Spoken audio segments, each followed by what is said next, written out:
Hürmetli vatandaşım, bugün yine ciddi leksiya sözleşke çıktım. Ben tünügün silahı muhakeme leksiyamda biraz meysinlip sözlegen idim. Uygurlarının hazırlığa takdirge köngül bölüş bolamdı, bulmamdı degen mezmunda meysinlip sözlegen idim.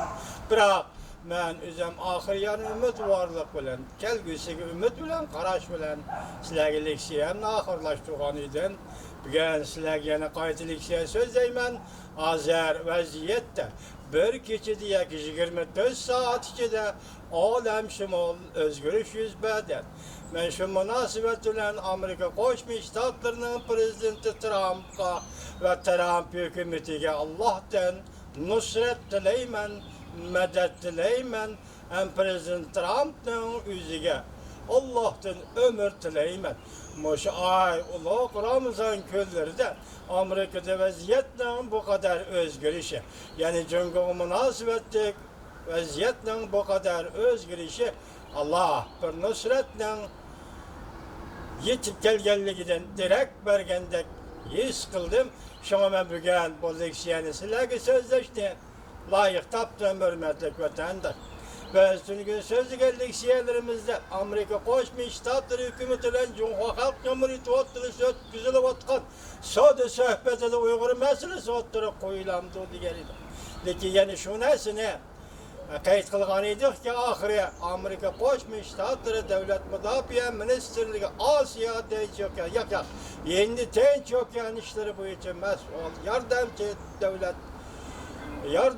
devlet müdafiə ministeri erendi şirey bir növbette Uyguristan'da yani Şincan'da 3 milyon kişi Uygur ve başka asallık Müslüman milletle nezarband kılındı de bir kızgı aldı.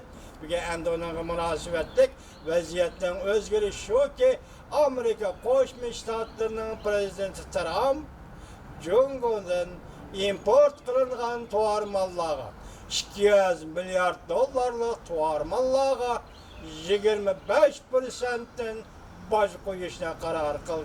Hazır leksiyemizi devamlaştırırız. Kamerağı bugün nur, aptapның nuru tesir kılamdı kandak. Xuda saklısın.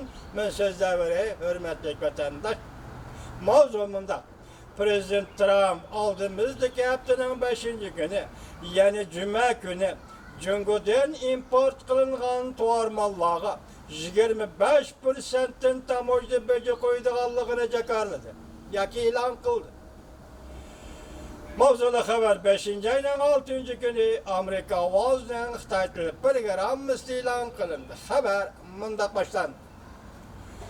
Amerika Qoşmuş Ştatlarının prezidenti Trump aldığımızdaki haftanın Cuma günüden başlap Cungo'dan import kılıngan bir qancha 100 milyardlık tuvar malları həssilep tamojda böce koyduğallığını ilan kılıp Cungo'ga resimsel işini küçeytti. Yeni soda kelişimi imzalaştığının suriyetini tezletmekçi oldu. Prezident Trump tünügen yakşembe günü Twitter'da fikir kaldırıp mındak görsetti. Ötken 10 ay içinde Cungo 50 milyar dollarlık yukarı texniklik mahsulatlar için 25%'den tamojda böce tapşırdı. Yine başka Cungo'dan import kılıngan 200 milyar dollarlık tuvar mallara 10%'den pay tapşırdı. Bu tamojda böce bizden iqtisadi terakkiyatımızda kısmen neticelerge eriştirdi.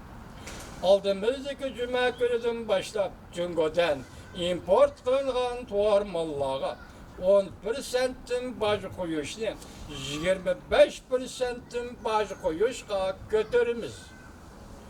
Cungo Amerika'ya eksport kılıvatkan yana başka 300 milyar 250 milyon dollarlık tuvar mallara həssilep baş koyumuz.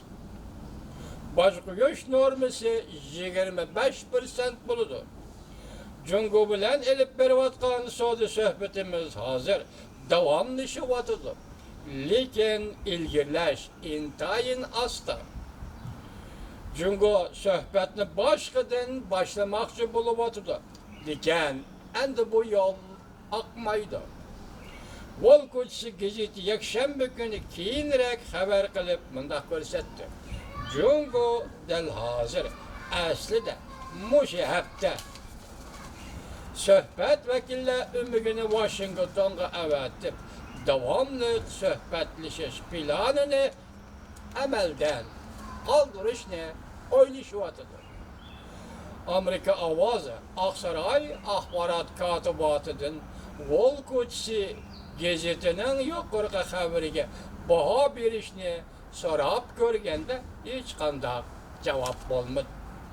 Jungo bilan Amerika bir yildan beri o'zaro bosh qo'yish, shundaqla ikki davlat amaldorlari uzun vaqt suhbat edib bordi. Suhbat ikki davlat poytaxtida almashtirilib elib berildi. Prezident Trump bilan Jungoning raisi Xi Jinping o'tgan yili 12 oyda Argentinada ikki davlat tamoyda beji qo'yishni vaqtli to'xtatishga kelishgan. Navbatda Prezident Trumpning mundaq e'lon qilishi yoki yuqoridagi jakarlishi haftaning 3 kuni ikki taraf o'tkazilgan suhbatga ta'sir ko'rsatdi yo'q. Haftaning 3 kuni Washingtonda ikki taraf o'tkazilgan suhbatga ta'sir ko'rsatdi yo'q. Bu nuqta texo ochiq emas. İki devlet aslida bu yil 3 ayning 1 kuni suhbatning oxirigacha qilib bekitgan. Lekin ba'zi masalalar bo'yicha ikki davlat suhbatni izchil davomlashtirdi. Biroq kelishim imzolanmadi. Bu xabarga nisbatan inkas birinchi. Jungo paychak bozorida baho tushib ketdi. Mushu munosabat bilan Prezident Trump shuni e'lon qilish bilan Jungo paychak bozorida baho tushib ketdi. Inkas ikkinchi. Washingtonga suhbatga kelish zora haqorat. Kelmaslik suhbat buzildi. Mas'uliyat Jungoning o'zida. Inkas uchinchi. Kompartiyaning tezroq halok bo'lishini tabriklaymiz. Inkas 4. Amerika Jungo o'ynayotdi. Jungoning dastiga qolmadi. Inkas 5. Jungo dahshatli to'lqinga duch keldi.